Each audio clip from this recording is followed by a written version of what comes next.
यह कहानी है बर्क हेजेस की किताब द पैराबल्स ऑफ पाइपलाइन। एक छोटे से गांव में दो दोस्त रहा करते थे, ब्रूनो और पाब्लो, जो बड़े सपने देखा करते थे। एक दिन किसी न किसी तरह वो गांव के सबसे अमीर आदमी बन जाएंगे। वो दोनों काफ़ी मेहनती थे, उन्हें तो बस एक मौके की तलाश थी और एक दिन उन्हें वह मौका मिल गया। उस गांव में एक समस्या थी। गांव वाले को पानी लाने के लिए नदी में जाना होता था और आधा दिन पानी लाने में ही गुजर जाता था। वो दोनों ने गांव वालों से बात की कि वो नदी से पानी लाकर उन्हें देंगे और उसके बदले कुछ पैसे लेंगे। गांव वालों को ये बात अच्छी लगी।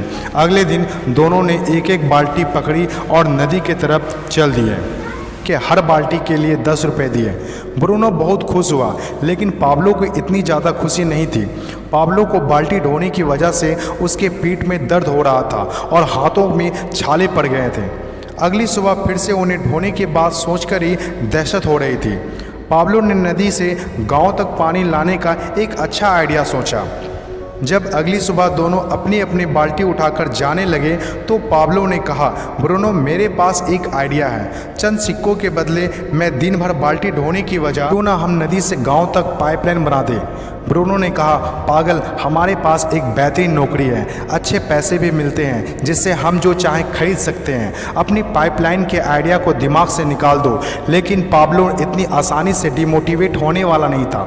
उसने अपने दोस्त को पाइपलाइन बनाने का आइडिया अच्छे से समझाया। हम लोग दिन के आधे समय बाल्टी ढोने का काम करेंगे और आधे समय और छुट्टियों के दिनों में पाइपलाइन का काम करेंगे।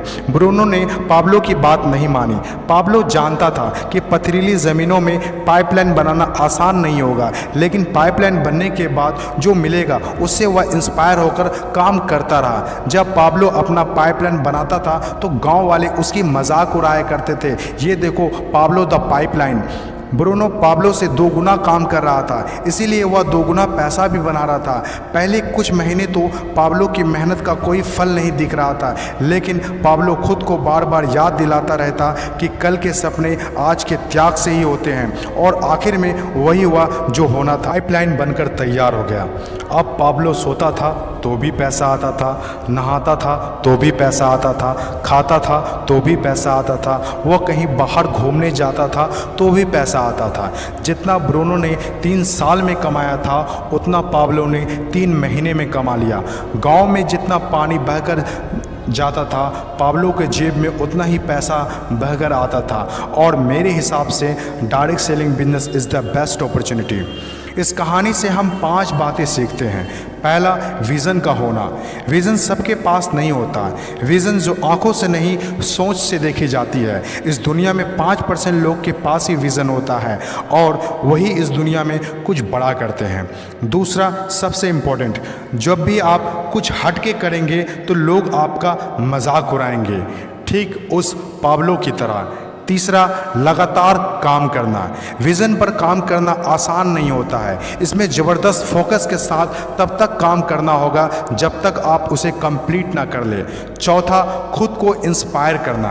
अपने आप को इंस्पायर करने के लिए वो देखना होगा जो पाइपलाइन बनने के बाद आपको मिलेगा। अपने सपनों को विजुलाइज करना होगा ताकि अपने आप को मोटिवेट और इंस्पायर कर सके। पाँचवा और सबसे इम्पॉर्टेंट बात, प्रॉब्लम सॉल्विंग वर्क। जिस तरह पाब्लो ने गांव की पानी की समस्या को सॉल्व किया, आज हर वो इंसान सक्सेसफुल है जिन्होंने लोगों के प्रॉब्लम को सॉल्व किया है। चाहे वो डॉक्टर हो या इंजीनियर, चाहे वो साइंटिस्ट हो या कोई मोटिवेशनल स्पीकर, आज हर वो इंसान कामयाब हुआ है जिसने भी किसी भी फील्ड में लोगों के प्रॉब्लम को सॉल्व किया है।